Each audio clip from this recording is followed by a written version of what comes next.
esta plática, como además muy interesante, y quisiera presentarles a nuestra ponente, que es la doctora Irene López Jauquier, ¿es correcto? Sí, gracias. Ella es profesora titular de carrera en la Universidad Nacional Autónoma de México.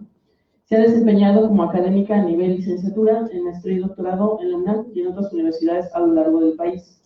En el ámbito profesional, se ha desempeñado como funcionaria judicial en materia de procuración de justicia en la administración pública, tanto local como federal. Es consultora y litigante. Es autora de diversos trabajos de investigación en las materias civil, familiar, ambiental y penal. Y bueno, pues le damos la más cordial bienvenida. Muchas gracias, doctora Irene, y pues por ayudarnos en este tema tan importante y delicado que es la violencia. Gracias, doctora. Muchas gracias. Le damos un fuerte aplauso por toda la doctora. Gracias, muchísimas gracias. Muy amables, les agradezco muchísimo. Pues yo no sé si podríamos tener la computadora acá. ¿Se puede? ¿Una presentación? No. Ah, perfecto. Muy bien. Muchísimas gracias. Bueno. Para que tenga todo el espacio. Pero yo quisiera así, ¿no? Para ir viendo, muchachos, no les importa. ¿Sí? ¿Así? ¿Sí se puede? Sí. Oigan, ¿y esto cómo se le cambia? Primero hay que aprenderle, ¿verdad? Pues sí.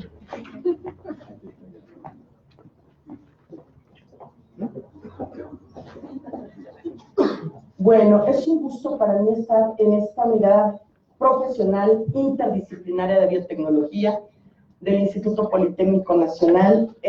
Yo vengo de la Facultad de Derecho de la Universidad Nacional Autónoma de México, de un área muy diferente en la que ustedes se encuentran inmersos. Entonces, es un verdadero placer, un gusto muy grande. Gracias a la maestra Raquel, a la doctora Lupita por su invitación. Miren, vamos a charlar un poco de la violencia denominada de género, porque el género no solamente son las mujeres. A veces se considera que es como un sinónimo la palabra género y está mal empleado, porque género también son los hombres, género somos todos, ¿no? De alguna manera. Entonces, bueno, me he permitido estructurarles para esta charla, pues, en distintos puntos, ¿no? Miren, vamos a hablar primero qué es la violencia de género o violencia contra las mujeres particularmente, cómo está conformada la población en México, qué datos relevantes existen en materia de violencia de género. Hay casos que además diario enlutan a este país, pero que han sido tan relevantes y que han marcado la historia de la violencia contra las mujeres en el país. Yo quisiera rememorar uno de ellos, que pues tiene muchos años, pero que es imposible de olvidar. Miren, también vamos a platicar qué características tiene la violencia de género, cuáles son sus causas, qué tipos de violencia hay, porque son distintos los tipos de violencia y también distintos los ámbitos en los que se puede generar esta violencia.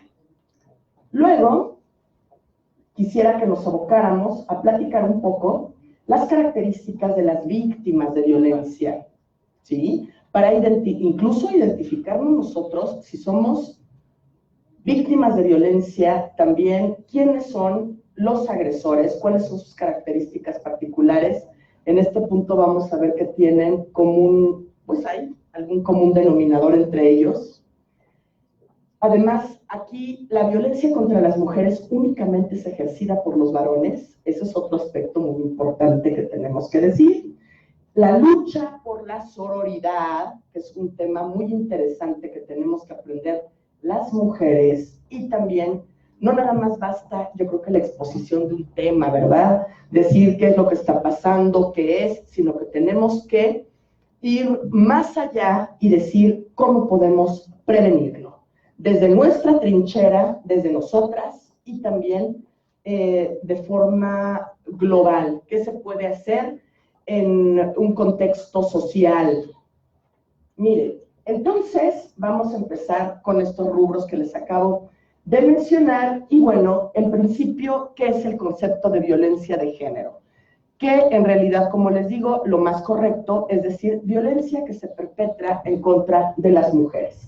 Bueno, este término tiene muchos años que se acuñó, surge en 1993, hace aproximadamente 27 años, y consiste en una agresión alterada que se genera contra las mujeres por el simple hecho de ser mujeres.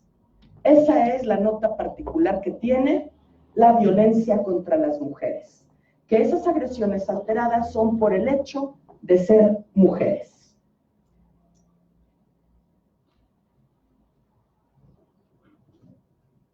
La población en México, bueno, miren, en el 2020 fluctúa, ¿verdad?, diariamente y a cada momento, la conformación de la población en nuestro país, pero aproximadamente la totalidad es de más de 135 millones de personas. De esta población, la mayoría somos mujeres, en un 50.7%, y los hombres en aproximadamente 49.3%. Será poca la diferencia, si ustedes quieren, más o menos 1,5 millones, casi 2, de diferencia entre hombres y mujeres, pero somos una población mayoritariamente femenina, ¿sí? Y a pesar de que somos una población mayoritariamente femenina, bueno, pues resulta que nos vemos afectadas día a día con esas agresiones alteradas en contra de todas nosotras. ¿Qué datos relevantes podemos mencionar respecto de la violencia de género en nuestro país? Bueno, en principio debemos de decir que no hay estadísticas reales de cuál es la violencia contra las mujeres. Esto ahorita vamos a ver cuál es el motivo de no tener estadísticas reales, porque realmente no se han encontrado todos los cadáveres. Esto tiene que ver con las prácticas de los grupos delincuenciales, tiene que ver porque no todas las personas denuncian, está íntimamente relacionado con este aspecto.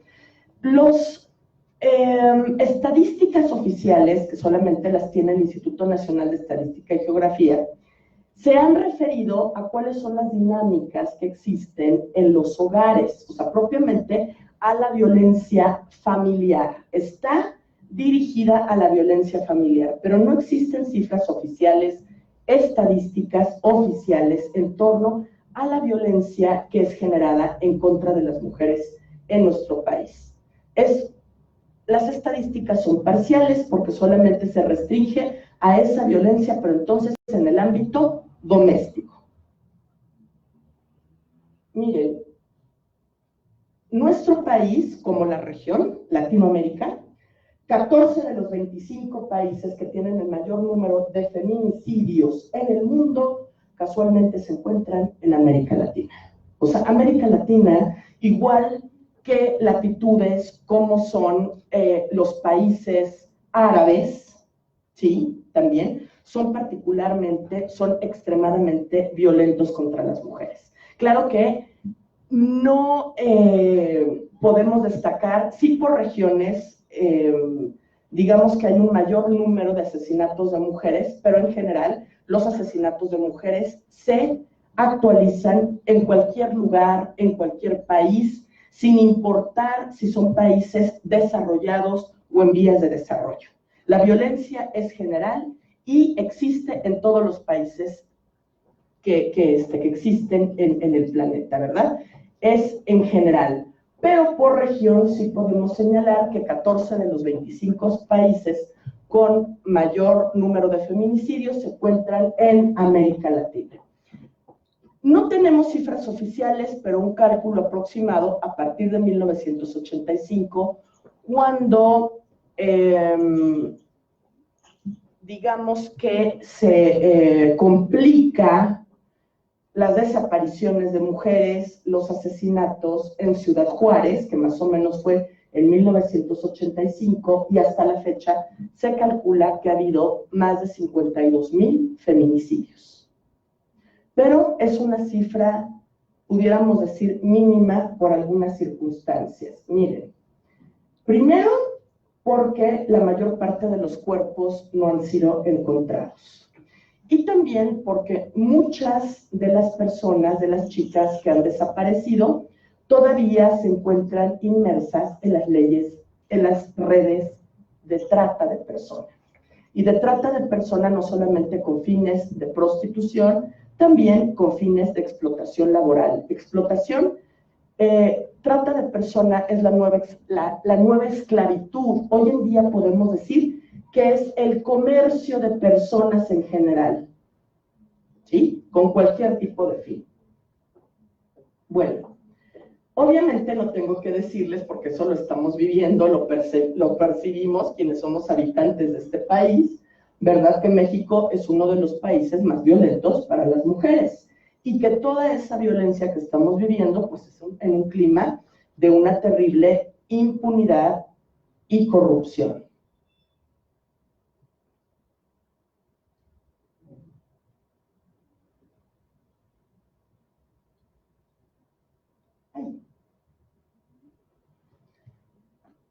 Hay cifras que pudieran parecer alarmantes, pero son muy reales, que aproximadamente cada 3 horas se le da muerte a una mujer en nuestro país, y también que diariamente en promedio son asesinadas de 8 a 10 mujeres en las distintas regiones de nuestro país, porque debemos recordar que tenemos un territorio muy extenso.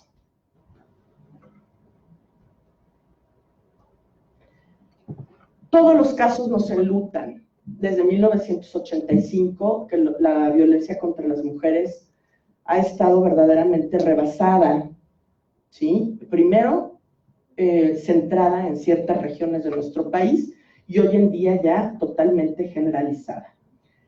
Pero hay casos particulares que no podemos olvidar, que tenemos que recordar. Miren, que han marcado verdaderamente la historia. Por eso me permito recordarles por qué el pedir justicia en este país, el ser activista de los derechos de las mujeres, nos puede costar la vida. Hay personas que se han hecho activistas por una casualidad, ¿sí? Porque les ha tocado vivir una tragedia. Miren, la exigencia de la justicia te puede costar la vida, ¿sí? Todo empieza con ella. Ella se llama Rubí Marisol Freire. Esta chica es asesinada en Chihuahua en agosto del 2008. Ya tiene muchos años, más de 12 años. Y la asesina su pareja sentimental. Ella, su madre, Marisela Escobar, inició una lucha campal contra el homicida, ¿verdad? Ustedes imagínense nada más una mujer que es trabajadora, que en su vida se imaginó que esta tragedia podía llegar a su vida. Bueno, de un momento a otro se ve inmersa en el activismo feminista y por la lucha y por obtener justicia en favor de su hija. Entonces, son cosas que te van llevando, ¿no? Por desgracia. Este sujeto es el homicida. Obviamente se dio a la fuga, ¿sí? Lo agarran un poquito después, ¿sí? El sujeto lo detienen unos meses después de que mató a Rubí. Y quiero decirles que incluso el proceso, es decir, ¿por qué? Bueno, pues fue se le sujetó a proceso, se le consigna, se le sentencia, y cuando se le sentencia, bueno, más bien se le sentenció en ausencia, porque se le pudo detener hasta 10 meses después. Cuando se le sentencia, muchachos, se le condena a 50 años de prisión, ¿ok?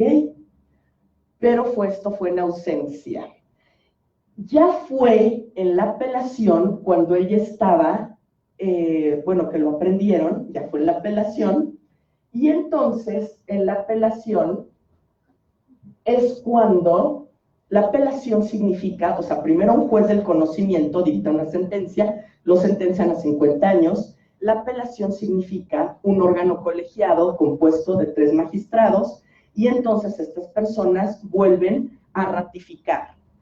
Pero en este caso no fue así, en este caso se le exoneró, ¿sí? Normalmente los órganos jurisdiccionales ratifican. El sujeto, debo decirles que estaba confeso, y no obstante esta circunstancia se le exoneró.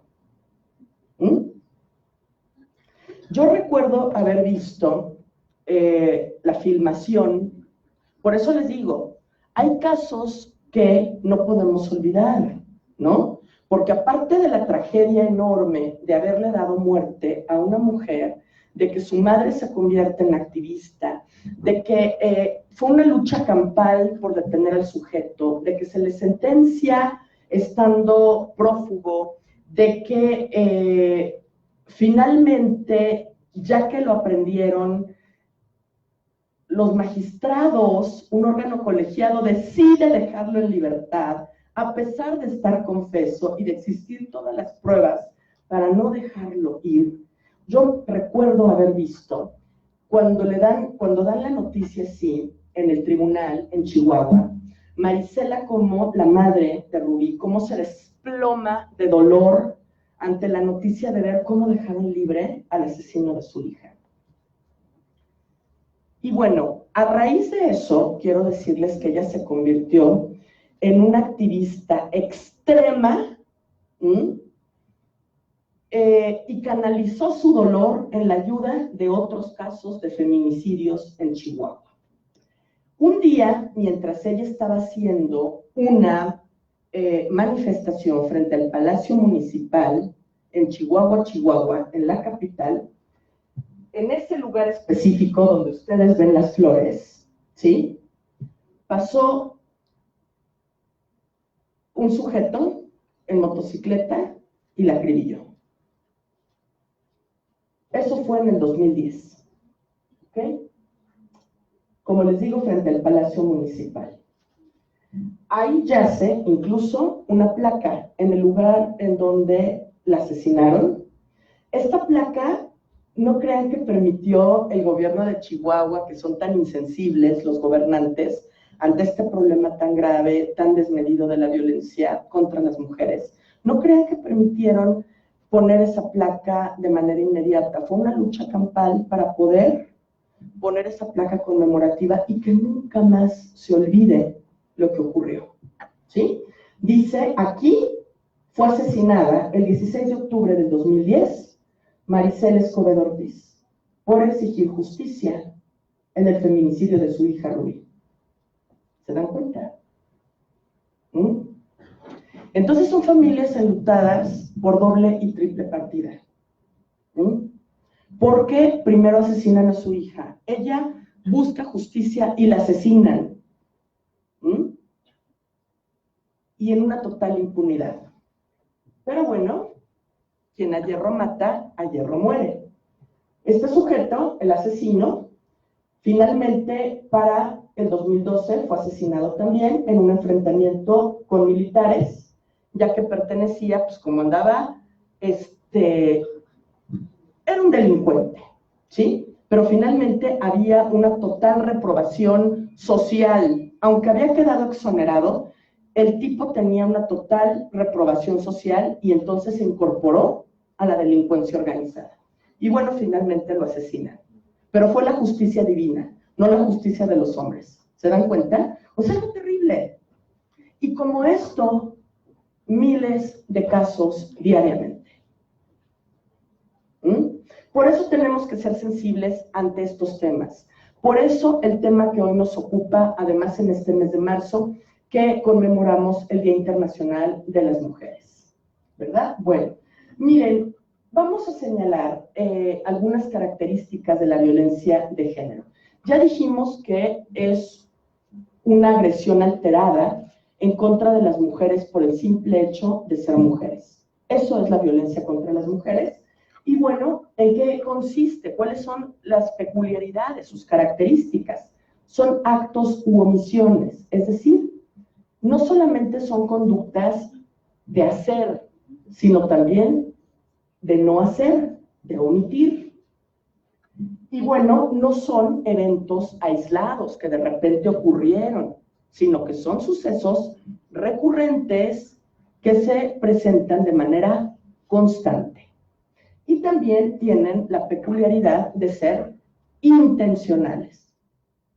Esa es una característica muy importante para efectos legales. Miren, en las relaciones interpersonales, en muchas oportunidades, pues cometemos errores, podemos generarle un daño a otras personas, pero en muchas ocasiones no lo hacemos con la finalidad de dañar, sino, bueno, pues porque nos equivocamos, porque estábamos apresurados, porque andábamos de mal carácter ese día, teníamos alguna circunstancia, pero cuando ya generamos conductas, o sea, cuestiones, digamos, de hacer o de no hacer, que son recurrentes y que además son intencionales, que tienen la finalidad de dañar, entonces es cuando tienen una verdadera relevancia, ¿sí? Porque el agresor lo que intenta no solamente es causar el daño a la víctima, sino también el denotarle un poder y una superioridad. ¿Y cuál es la finalidad de esa violencia que es perpetrada? Bueno, pues el de someter a la víctima, el de controlarla, subordinarla, agredirla y discriminarla. Y no solamente en uno de los ámbitos de la vida, sino en cualquier ámbito en el que las mujeres se encuentren. Otra de las características importantes de la violencia contra las mujeres es el aumento en la intensidad del maltrato. El maltrato no va a cesar. Una vez que comiences como una bola de nieve, cada día va a ser mayor, al ser reiterado, ¿qué pasa? Que el maltrato aumenta, lejos de disminuir, incrementa.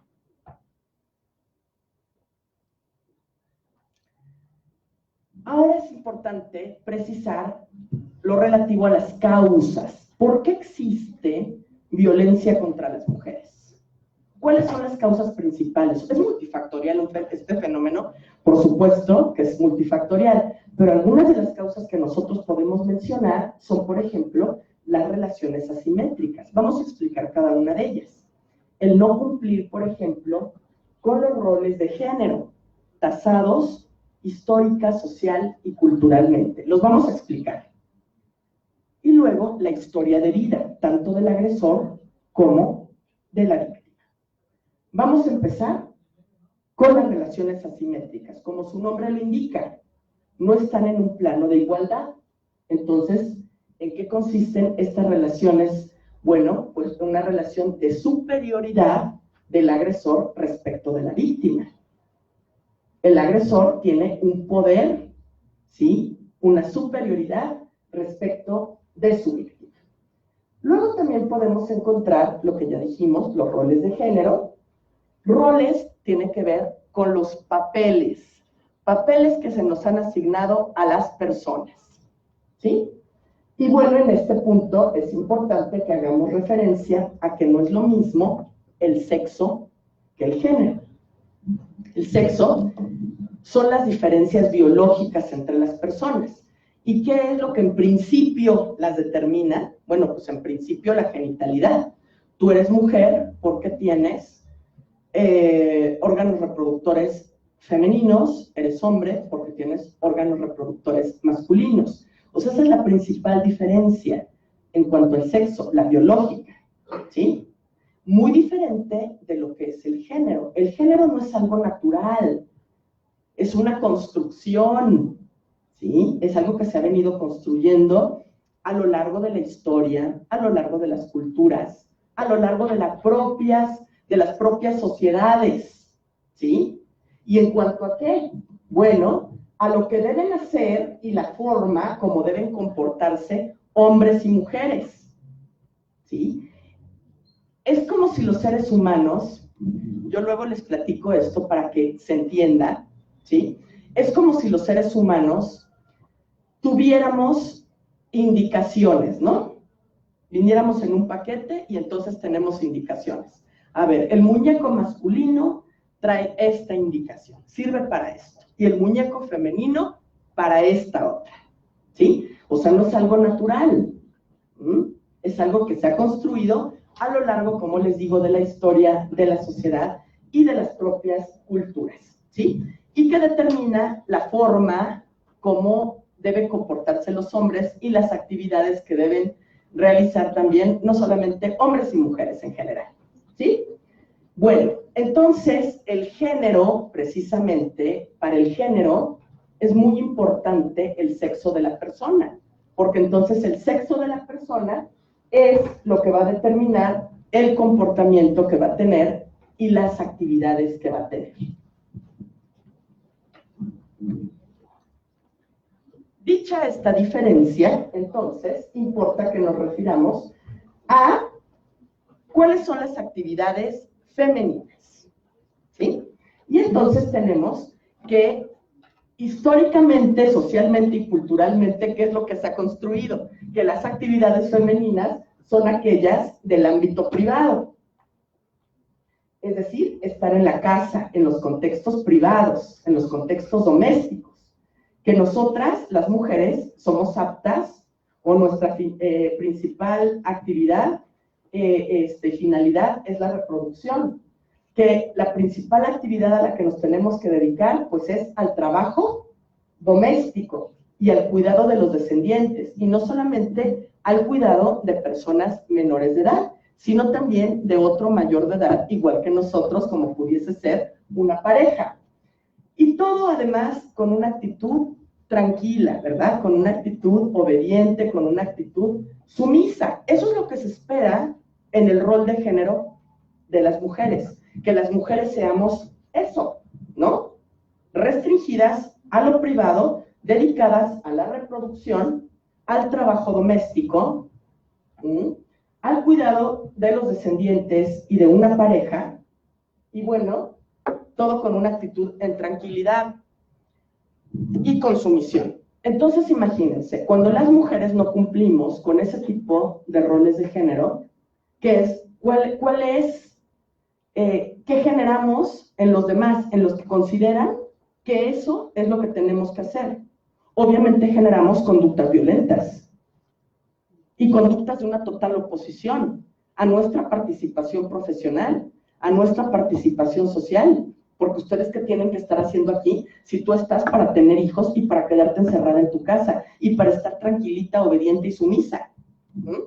Por eso esas son causas de la violencia. No solamente que el agresor y la víctima estén en un plano de igualdad totalmente distinto, sino que además a ti te han dicho que por tu sexo te toca esto y tú no lo estás cumpliendo. Entonces, bueno, es relevante. Y luego los hombres. A ver, ¿qué es lo que se pretende?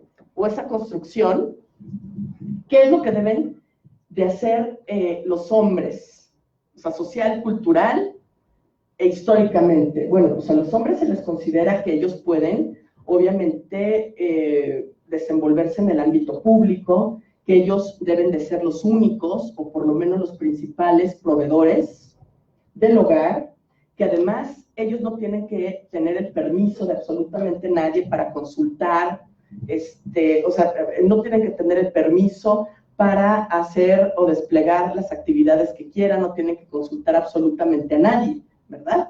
Pueden hacer lo que quieran, son total y absolutamente libres. También, por ejemplo, tienen el poder de desplegar el comportamiento que mejor les plazca. Y bueno, incluso tienen el derecho legítimo de actuar con violencia, porque esto se toma como una característica incluso de virilidad. Entonces, son totalmente diferentes los roles de género. Entonces, algunas mujeres que, por ejemplo, estamos empoderadas, que tenemos carácter, que no le pedimos permiso absolutamente a nadie, que hacemos lo que nos place, pues entonces, ¿qué es lo que consideran? Que estamos asumiendo roles que no nos corresponden. Y por eso, entonces, la oposición tan grande a nuestra conducta. ¿Por qué? Porque se considera que esos son roles o papeles que están dirigidos y que pueden ser, digamos, solamente ejercidos por los hombres. Ahora, otra de las causas que pueden también ser motivo de la violencia contra las mujeres, pues es la propia historia de vida, ¿sí? Tanto del agresor como de la víctima. Nada más les recuerdo que en los contextos familiares es donde las personas construyen su personalidad, ¿verdad? Donde las personas aprenden a ser lo que son. ¿Y por qué? Porque en los contextos familiares nosotros vamos reproduciendo patrones de conducta, ¿sí? Y esos patrones de conducta que vamos aprendiendo, pues, los vamos reproduciendo a lo largo de nuestra vida. Entonces, si nosotros aprendimos que la violencia es normal, lo vemos como algo normalizado, bueno, que así se vio en nuestra familia de origen, de la misma manera lo vamos a ver en las relaciones sentimentales, laborales o cualquier tipo de relación que podemos tener a lo largo de nuestra vida, ¿sí? Porque es la reproducción de patrones de conducta. Si aprendimos también a conducirnos con violencia, mil gracias. ¿Sí se ven las letras o no? ¿No? ¿Será posible como que apagar? Ay, no, pero no están prendidas las luces de aquí enfrente.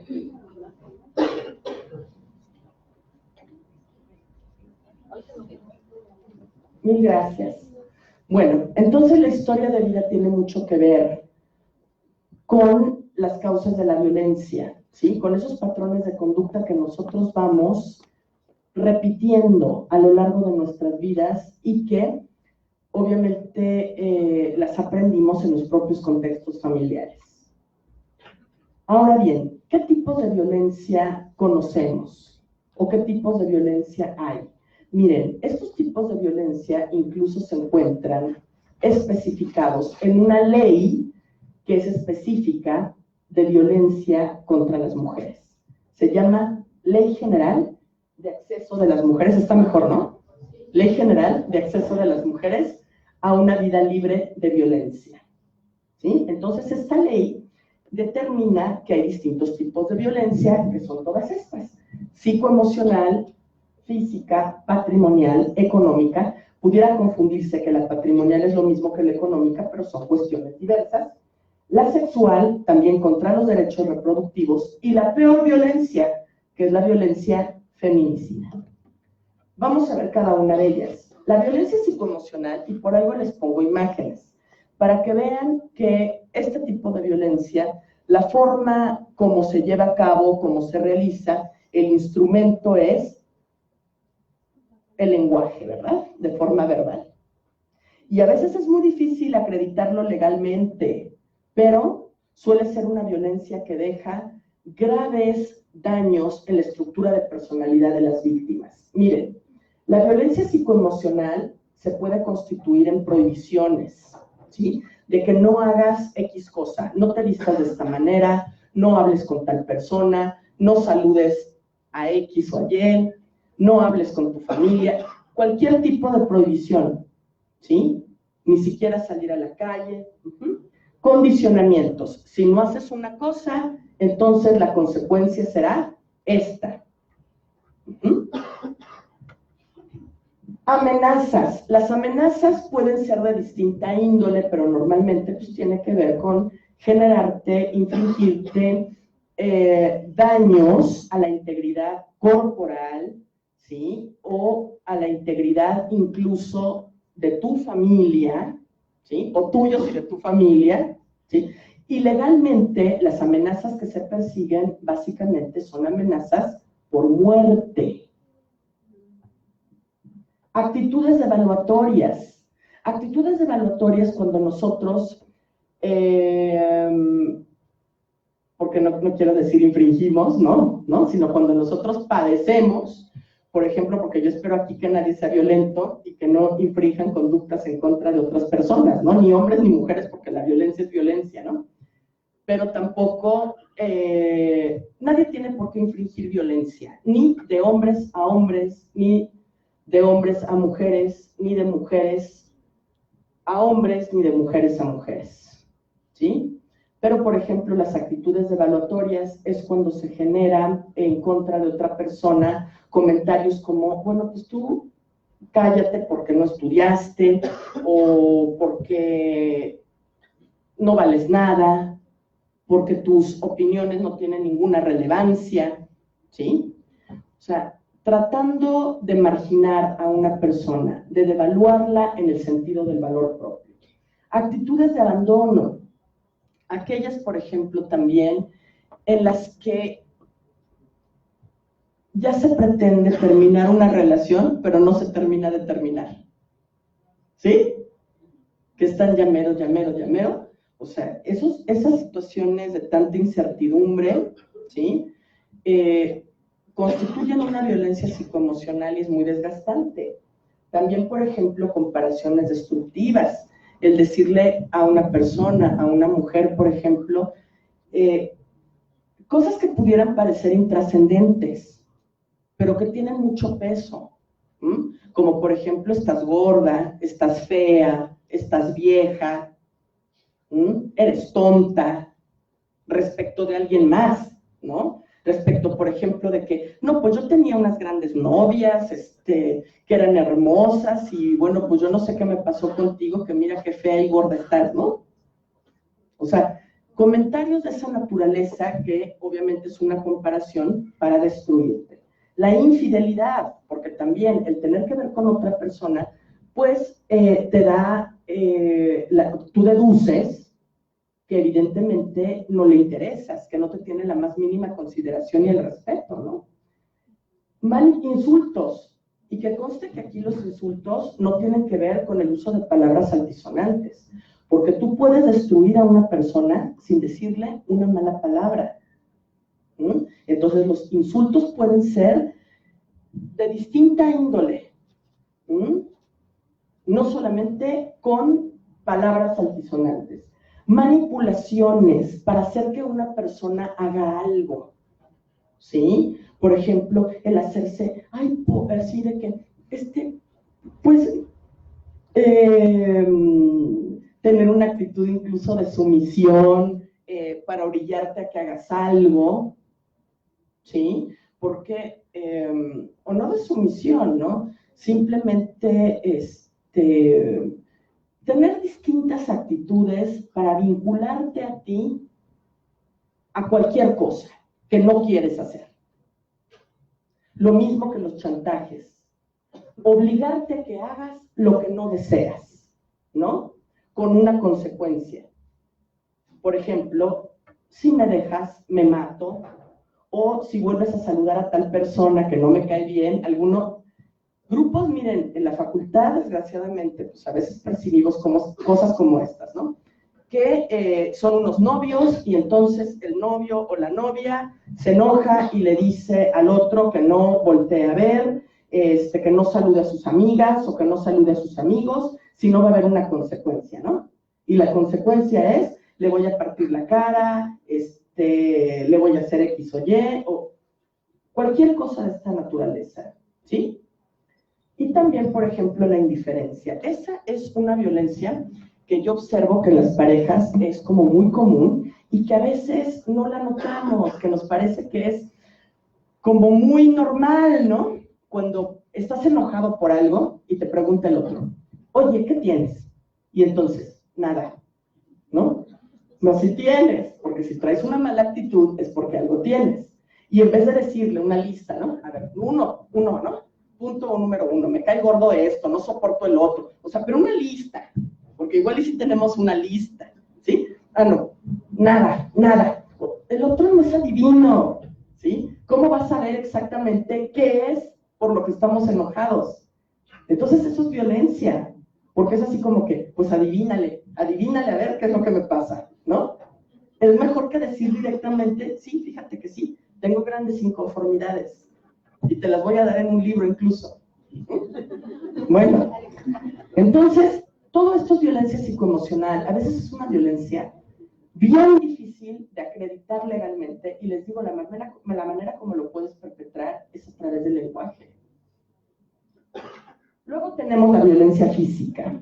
La violencia física, bueno, pues esa consiste en generar actos, ahí sí son conductas, cuyo objeto es dañar, afectar la integridad corporal de una persona. Y bueno, ¿cómo se le daña físicamente a una persona? Haciendo uso de alguna parte del cuerpo, también haciendo uso de un arma, de algún objeto o incluso de sustancias, como es en el caso del ácido. ¿Y cuál es el objetivo? Bueno, pues causar lesiones, lesiones que pueden ser de distinto tipo, lesiones internas, lesiones externas o lesiones de ambas formas, ¿no? Y que pueden llevar a una persona incluso hasta la muerte. Luego tenemos una violencia que es patrimonial.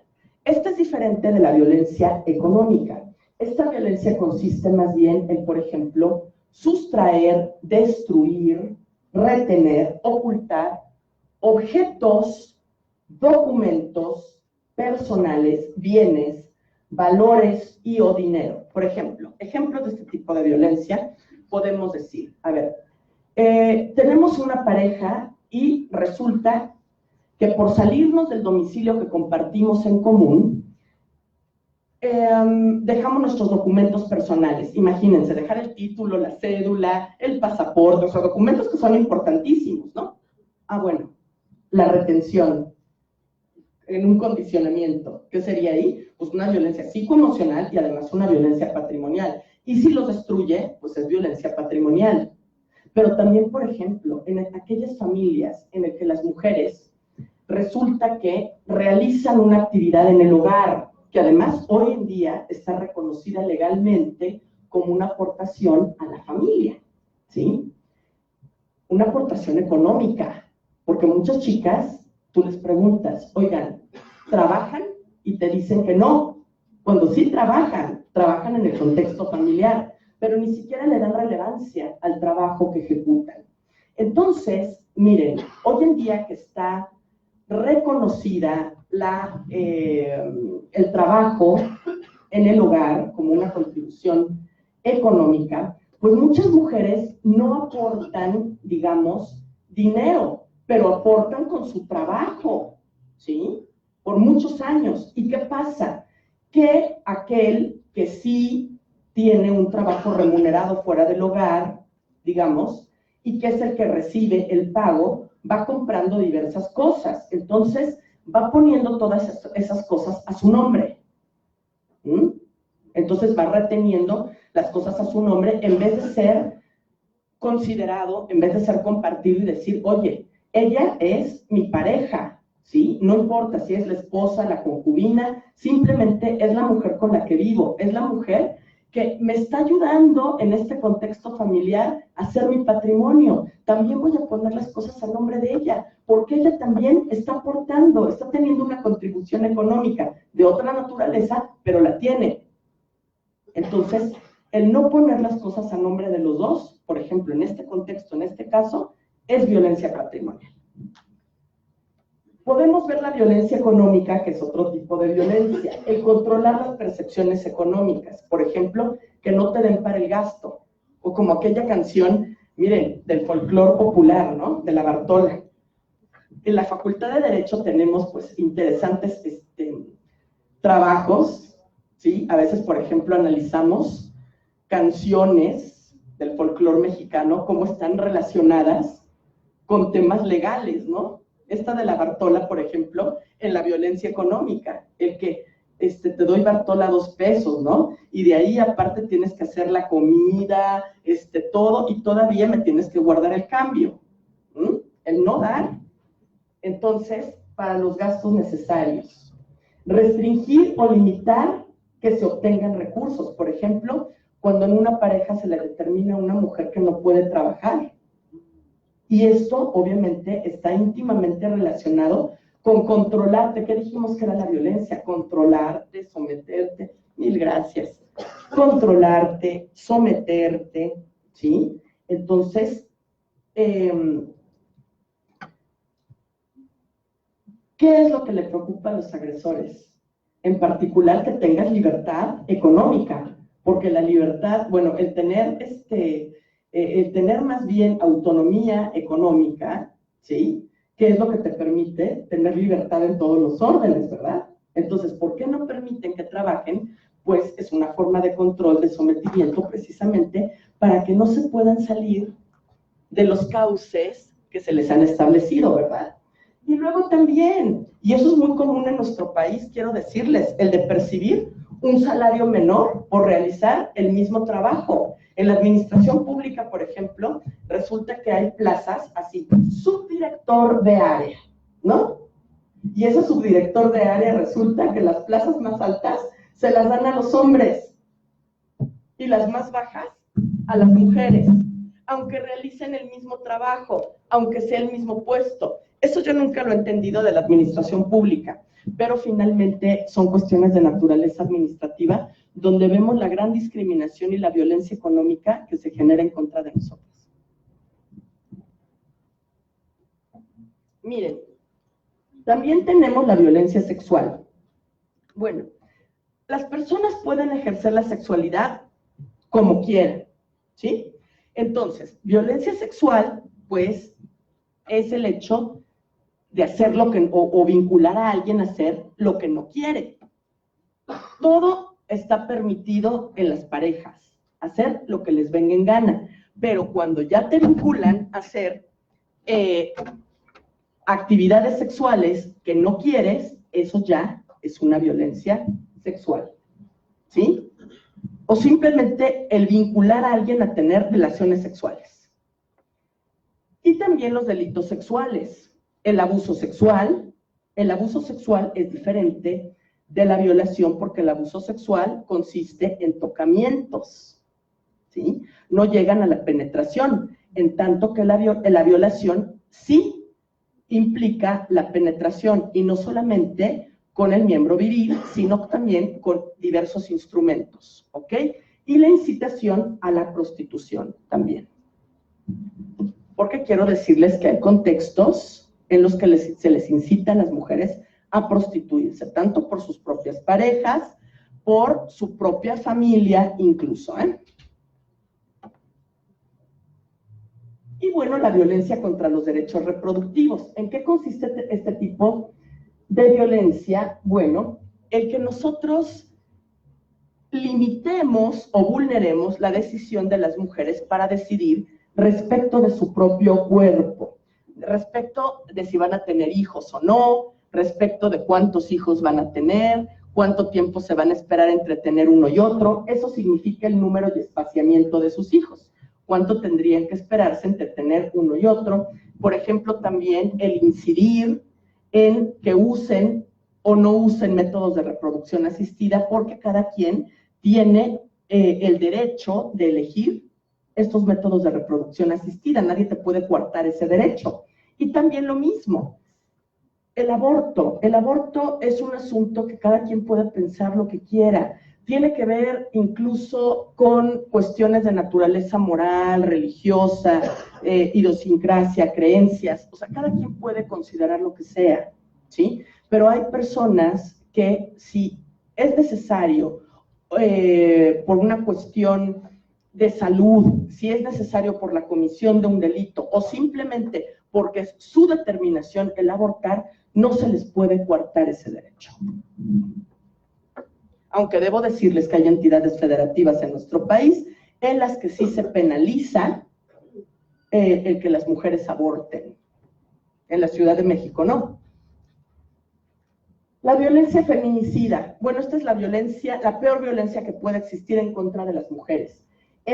¿Por qué? Porque se trata ya de darles muerte. Y además no es cualquier tipo de muerte. Son muertes que denotan un odio, ¿sí? Porque hay una gran brutalidad con la que se priva de la vida a las mujeres.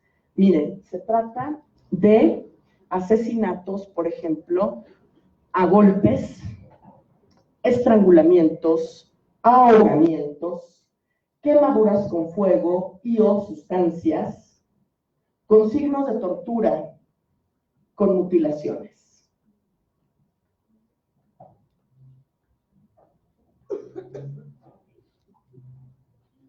El Código Penal Federal, me interesa que ustedes sepan, ¿sí? Bueno, ¿qué se entiende por feminicidio? ¿Verdad? Comete el delito de feminicidio aquel que prive de la vida a una mujer por razones de género. Ahora bien, ¿qué se consideran razones de género? Cuando la víctima presente cualquier tipo de violencia sexual, de cualquier tipo. Entonces, un asesinato en el que una mujer presenta cualquier tipo de violencia sexual ya es feminicidio. Otros casos en que también se puede considerar... Ay, Dios mío, creo que la apagué.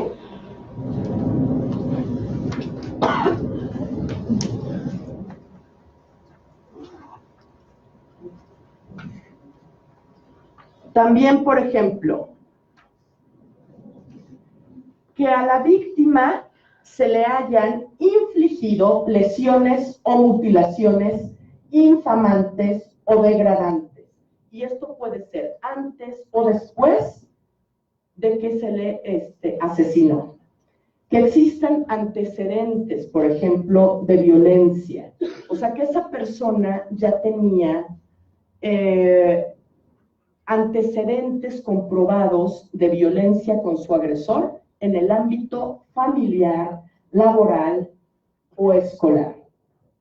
Que haya existido también algún tipo de relación con el homicida, entre la víctima y el homicida, por ejemplo, una relación de tipo sentimental, una relación afectiva, incluso, o sea, hasta de amistad, de conocerlo, ¿sí? O de confianza, porque precisamente tú, ¿cómo es que te pueden tomar en muchas ocasiones, cómo es que te pueden asesinar? Precisamente por la vulnerabilidad que tienes, porque son personas que tú no estás preparado para que algo te hagan, ¿sí? Estás sin las debidas reservas o el miedo, ¿verdad?, de que algo te pueden hacer. Entonces estás en un estado de vulnerabilidad. Esto es muy importante. Que existan datos que establezcan que ya hubo amenazas, ¿sí? Que hubo acoso, que hubo lesiones entre el homicida y la víctima. La víctima también que haya sido también incomunicada. No importa cuánto tiempo fue incomunicada, pero previamente al hecho de haber sido asesinada. También cuando el cuerpo de la víctima es expuesto en lugares públicos. Por ejemplo, en Ciudad Juárez, muy común, había ciertos parajes en donde se tiraba a las mujeres. Lote Grande, en ciertos canales de agua. Entonces, ya era una cuestión que no se entiende. ¿Cómo si aquí es el lugar en el que vienen a tirar los cuerpos de las víctimas? ¿Cómo es que las autoridades no hacen absolutamente nada? Y bueno, eso tiene que ver ya con un exhibicionismo, con un cinismo de los propios agresores, de una violencia extrema, porque no pasa nada, ¿verdad? ¿Cuál es la sanción para el delito de feminicidio? Bueno, pues debo decirles que es de 40 a 60 años de prisión y la multa puede ir de 500 a 1000 días de salario mínimo. Las mujeres no solamente sufrimos violencia en un solo lugar, o sea, y estos tipos de violencia que acabamos de decir, la violencia psicoemocional, la violencia física, patrimonial, económica, sexual, contra los derechos reproductivos o la violencia feminicida. Los ámbitos en los que se puede presentar la violencia contra las mujeres son diversos. La ley que les digo, Ley General de Acceso de las Mujeres a una Vida Libre de Violencia, señala en particular estos ámbitos: el ámbito familiar, el laboral, el académico docente, el comunitario, institucional e incluso en los medios de comunicación. Miren, vamos viendo cada uno de ellos. En el familiar. Bueno, el familiar es el inicio de la violencia, ¿sí? Porque es en el que más vejaciones sufren las mujeres. Y lo peor del caso es que los agresores son las personas más cercanas a las víctimas, porque entonces estamos hablando de que tienen una relación de matrimonio, de concubinato o simplemente una relación de hecho, la que sea. También los parientes consanguíneos, aquellos con los que tú tienes un vínculo de sangre. ¿Qué te puedes esperar de las demás personas si con las personas que estás emparentados, que tienes un parentesco, que tienen la misma sangre, son los primeros en generarte violencia? Y de la misma manera los parientes de afinidad, que es el parentesco más horrible que existe, ¿sí? El parentesco político. Los suegros, los cuñados, ¿no? A veces que uno, digo, quienes tienen aquí familias políticas maravillosas, qué bueno, qué gusto, pero también a veces ellos son los que ocasionan los graves problemas en los contextos familiares, ¿sí? Entonces es la gente más cercana la que te perpetra la violencia en el ámbito familiar, y a veces son con los que estás vinculado por la sangre, o aquel que te pensaste que, de que estabas enamorado, enamorada.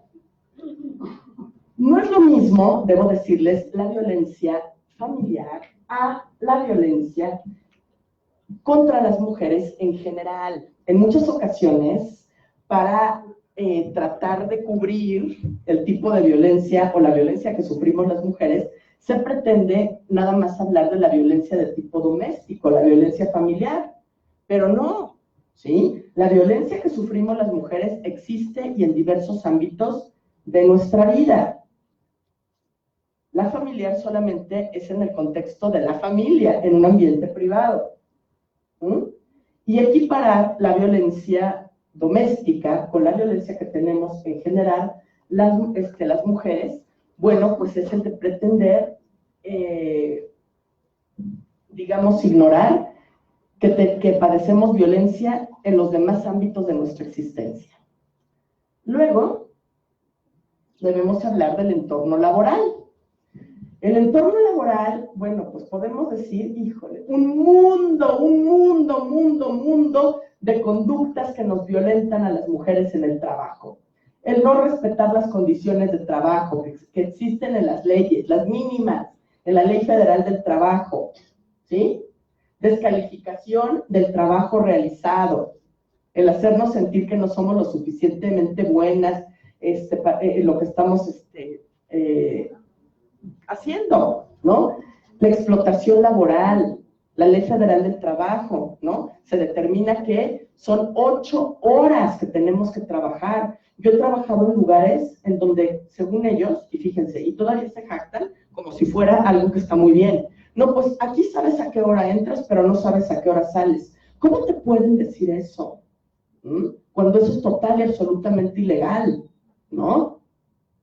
Entonces, son explotaciones laborales. El trabajar, imagínense, más de 12 horas. El no promoción a un puesto. Aquí les puse un puesto directivo. No, ya no digas a un puesto directivo. El no promoción a nada, ¿no? A ver, resulta que tienes en un área quién sabe cuántos años, ¿no? Entonces, bueno, pues tú piensas, bueno, pues aquí ya aprendí, ya sé de esto, yo quisiera ser, bueno, pues supervisor de tal cosa, o yo quisiera ser esto, así, X o Y. Ah, no, usted no. Porque los trabajos tienen mucho que ver qué estado civil tienes, si eres casada o si eres soltera, si tienes hijos o no los tienes, de qué edad son los hijos, porque si tienes hijos chiquitos, ¡ay, qué problema! Estas señoras son una molestia, porque piden permiso para ir a firmar las boletas, que los escuincles, así dicen, de uno, los escuincles se les enferman, ¡ay, qué horror! No, estas no. Mira, tienen un problema. Además, son casadas, luego el marido las anda molestando con que no pueden trabajar, con que no pueden esto, con que no se queden tan tarde. No. Mira, escógete a una muchacha que sea soltera y de preferencia un hombre soltero, que no tenga compromiso y que tenga toda la disposición, cuyo objeto sea vivir para trabajar. Eso es lo que quiere. No se puede compatibilizar, desgraciadamente, la actividad personal con la laboral. O sea, el hecho de que tú tengas un estado civil, casado, el hecho de que tengas hijos, no, está como peleado con el trabajo, como que no se puede llevar. No tiene que ver. todos nosotros somos muchas cosas a la vez, ¿no? Y todos nosotros tenemos una vida personal, una vida laboral, una vida profesional, o sea, una vida de distintos tipos. Y yo creo que debemos de compatibilizarla. Ustedes, chicos que están estudiando, aquí que veo muchos, porque bueno, es un auditorio muy diverso y eso me encanta, porque es muy diverso en cuanto a las edades, en cuanto a sus distintos perfiles. Eso lo van a poder observar. Cuando entren al campo laboral, también van a poder observar cosas muy dramáticas, como el hecho de que las mujeres nos encontramos concentradas laboralmente, en particular en los niveles bajos y medios de las estructuras públicas y privadas. En los niveles más altos, la presencia es masculina, y entre más va subiendo el nivel, hay menor presencia de mujeres. La mayor parte de las mujeres trabajamos en los niveles bajo y medio. ¿Y quiénes son las peores mujeres? Las más afectadas. O sea, las mujeres más afectadas laboralmente, pues son las mujeres que están solas, porque además, necesita el trabajo. Esa es una forma de presión. Entonces, las madres solteras también, tiene hijos, tenemos de manera, le tiene que dar de comer a los hijos, se tiene que aguantar. Homosexuales, por el hecho de tener una orientación sexual que no les importa, porque eso forma parte de tu vida privada. Y luego, trabajadoras en precario, es decir, pobres, por el simple hecho de ser pobre, porque en este país la pobreza es sinónimo de vulnerabilidad. Y bueno, todas estas conductas, por ejemplo, laborales, son actos u omisiones que están constantemente amenazando a las mujeres de perder el trabajo. Imagínense lo que eso implica. Actitudes y presiones que van empeorando el ambiente de trabajo. Llegamos a los ambientes de trabajo y ya nos queremos salir. Ya decimos, ay no, qué horror. Es así como que un suplicio, una penitencia venir a trabajar. ¿Y cuál es el objetivo? ¿Por qué esas presiones? ¿Por qué esas hostilidades? Porque pretenden cansarnos. ¿Para qué? Pues para que renunciemos.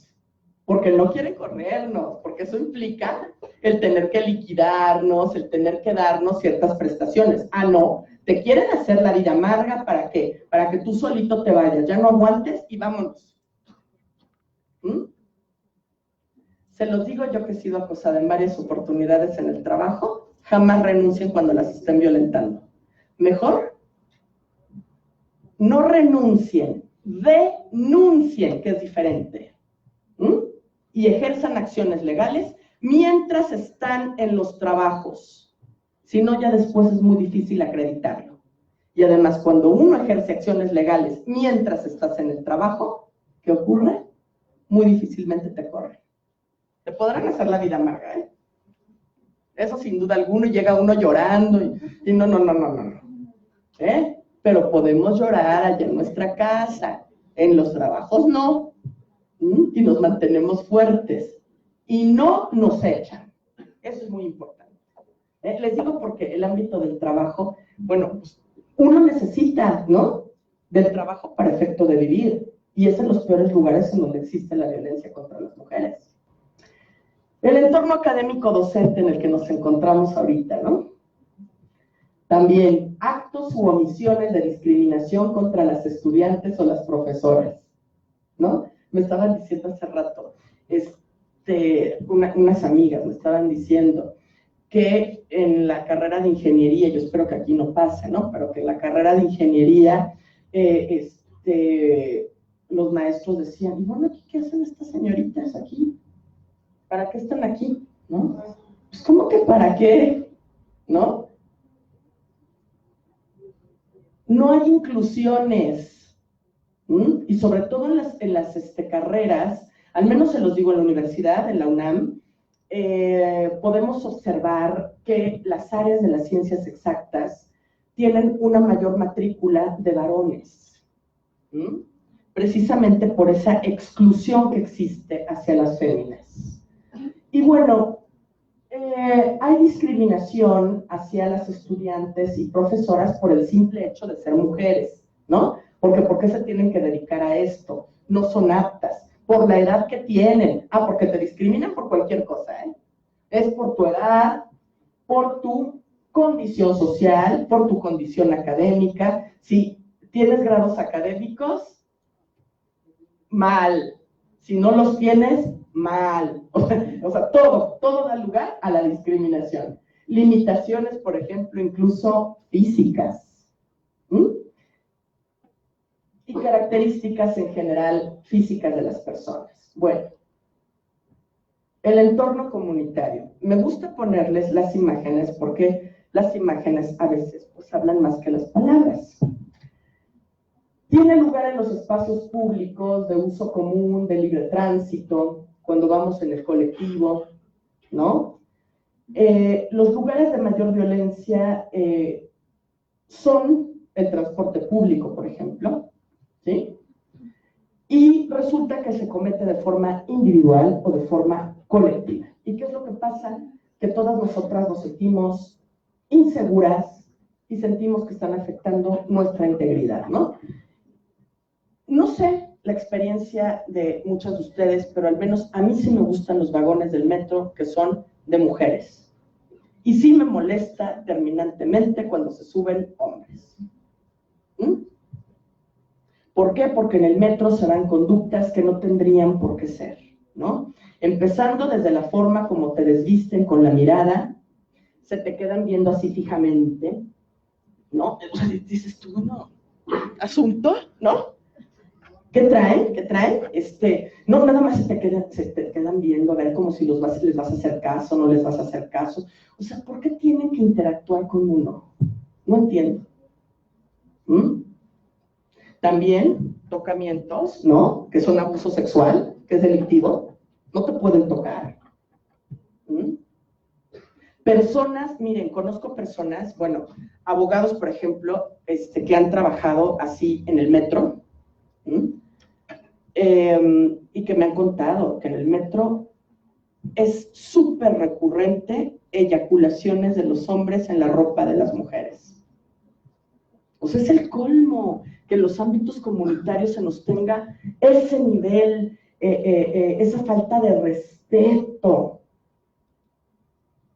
El entorno institucional, bueno, pues el entorno institucional incluso es en los propios órganos de gobierno. ¿Y quiénes son los agresores? Pues los servidores públicos. Porque la finalidad es discriminar, dilatar, impedir, obstaculizar que nosotros tengamos derechos. Cuando llegamos y pedimos, por ejemplo, en el hospital público, oiga, necesito esto. No, no se puede. Todo es difícil, ¿no?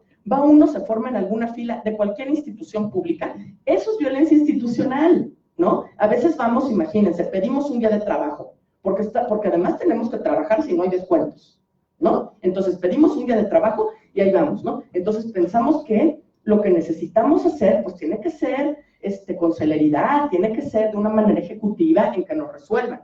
Ah, no, tiene usted que traer 20 requisitos, ¿no? Dices, Dios mío de mi vida, ¿y qué no puede ser desahogado? Mire, vengo con prisa, trabajo, tengo esta necesidad. Ah, no. Te dilatan, te obstaculizan, te impiden que tú puedas lograr tus objetivos, tus derechos, lo que te corresponde simplemente, las políticas públicas, ¿verdad? Que es simplemente allanarnos la vida. No nos allanan la vida, nos la hacen más difícil. Ya llega uno de mal humor. Bueno, yo no sé si es el caso de ustedes, pero ¿a dónde vas? Ay, no se puede. ¿Por qué? Pero todo es un impedimento, ¿no? Ya le quiero cambiar con esto, imagínense. Ay, no, disculpen, Esta violencia institucional, ¿cuál es el objetivo? O sea, ¿qué es lo que hacen, no el objetivo? ¿Qué es lo que las instituciones están omitiendo? ¿Por qué es lo que nos afecta a nosotros? Están haciendo actos, dejando de hacer actos, omitiendo actos, por ejemplo, como el de prevenir la violencia, ¿sí? El establecer ciertas medidas correspondientes para que no tengamos actos de acoso, por ejemplo, en las propias instituciones, ¿no? Aquí en el Instituto Politécnico Nacional no tienen el problema tan terrible y tan severo que tenemos en la UNAM, ¿eh? Que eso ha llevado al cierre de varios planteles porque no se ha enfrentado el problema de la violencia que sufrimos las mujeres. Entonces, el no prevenir, o sea, que es, a ver, antes de que sucedan las cosas, mejor que no sucedan, ¿qué medidas implementamos?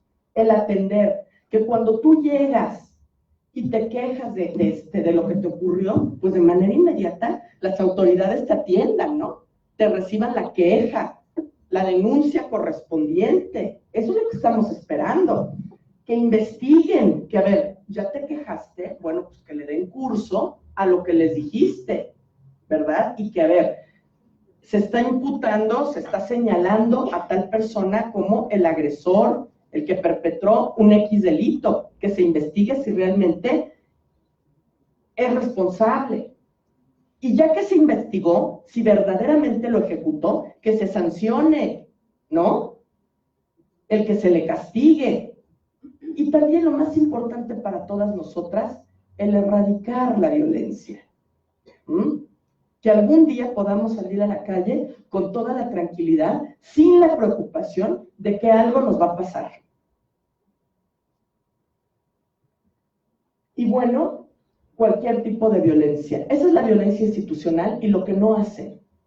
Porque las autoridades efectivamente omiten prevenir, atender, investigar, sancionar y erradicar. Y estamos hablando de que son autoridades de todo tipo, autoridades administrativas, autoridades de procuración de justicia, o sea, las procuradurías, las ahora llamadas fiscalías, autoridades de la administración de justicia, los propios jueces, ¿sí? Miren, también observamos que en la violencia institucional hay actos de colusión, ¿verdad?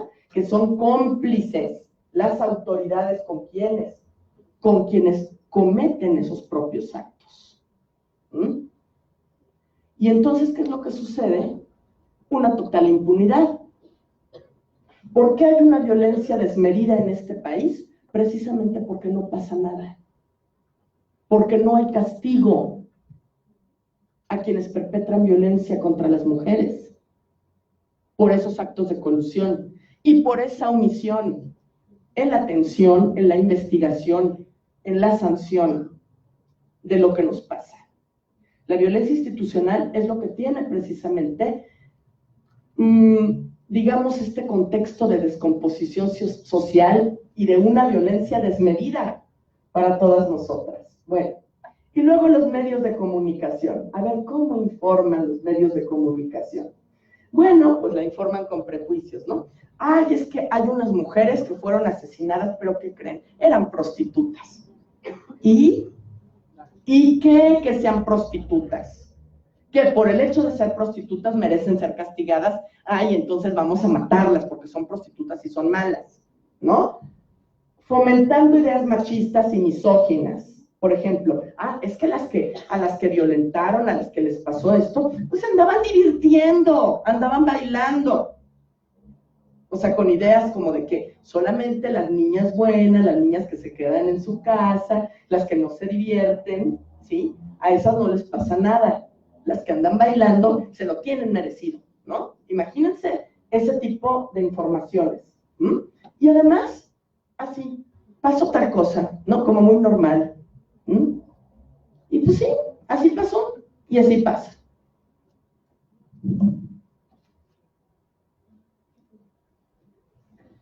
¿Qué podemos decir respecto de todos los tipos de violencia que hemos comentado hasta ahora y los distintos ámbitos de violencia? Bueno, los distintos tipos y los ámbitos en los que se genera violencia contra las mujeres. ¿Qué podemos decir al respecto? Bueno, miren, que no son excluyentes entre sí, que generalmente cuando un tipo de violencia es perpetrado en contra de una mujer, son muchos. Y bueno, es muy común también que las mujeres vamos a sufrir violencia no en un lugar específico de nuestra vida, en un ámbito, sino en varios de los ámbitos en los que nos desarrollamos. Entonces, imagínense el desgaste físico y emocional que tenemos por los distintos tipos de violencia y los distintos ámbitos en los que sufrimos esa violencia. Y bueno, les recuerdo lo que les dije al inicio. En todos los lugares se da la violencia. No es un fenómeno privativo, que es específico de nuestro país o de países con antecedentes machistas, ¿verdad?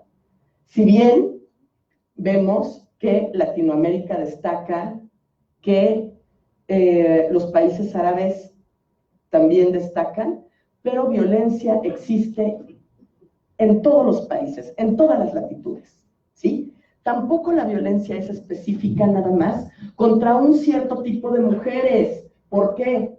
Porque puede sufrirla cualquier tipo de mujer. No importa su clase social, su cultura, su nivel económico o el nivel laboral. Todas podemos sufrir violencia por igual, sin importar las características particulares que tengamos. Ahora vamos a hablar de las víctimas.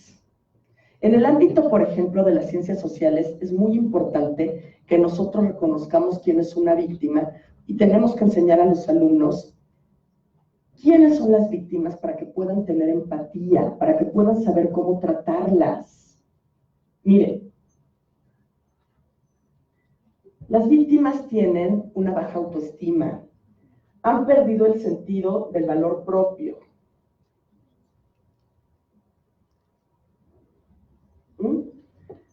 Una víctima comúnmente no se siente merecedora ni de respeto ni de consideración.